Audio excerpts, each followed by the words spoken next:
Disinfection किया जाता है कि उसमें से जो गला सड़ा हिस्सा है उसको फेंक दिया जाता है। केवल हमारे देश में कोई ऐसा कानून नहीं है, तो आपके सारे सड़े गले गंदे मंदे टुकड़े सब जेलेटिन बनाने में चले जाते हैं। इन जानवरों की हड्डी और मांस को बिना जांच को करे इनको मशीनों में डाल करके इनके छोटे छोटे टुकड़े काट दिए जाते हैं। आप कोई भी जेलेटिन कारखाने में चले जाएं, छत तक लदी हुई एक के ऊपर एक गाय की खाल है। इन खालों को टुकड़े टुकड़े करके बड़े बर्तनों में रखा जाता है। उन बर्तनों में चूहे का पानी डाल दिया जाता है।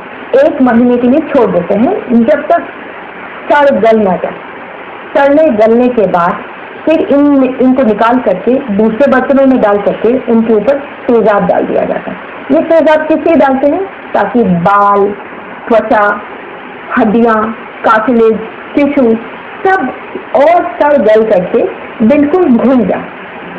इन खालों को घोलने के लिए 2 तरीके के रसायन इस्तेमाल किए जाते हैं। सबसे पहले है एसिड और दूसरी तरह है अल्कलाइन। जो एसिड से घुलते हैं उसको कहते हैं जेलेटिन ए, और जो अल्कलाइन से घुलते हैं उनको कहते हैं जेलेटिन बी। कभी कभी शाकाहारियों को बुद्धि बनाने के लिए पैकेट के ऊपर लिखा होगा जेलेटिन बी, और लोग समझते हैं कि जेलेटिन बी जरूर शाकाहारी होगा, इसलिए वो खरीदते हैं, लेकिन इसका कोई माने नहीं है। ये एसिड और अल्कलाइन से सड़ाने के बाद खाल या हड्डी को धोया जाता है और फिर उसे पकाया जाता है जब तक वो एक सफेद रंग का एक जेलेटिन ना बन जाए। इसको कहते हैं जेलेटिन। इस जेल को छानते हैं, फिर उसका पूरा पानी सुखाते हैं और फिर कंपनियों उसको बेच देते हैं। ये 3 तरीके से बाजार में आता है। एक तो छोटे छोटे दानों के लिफाफों में, एक तो पतली पतली शीट्स में, और एक तो बड़े बड़े ब्लॉक में।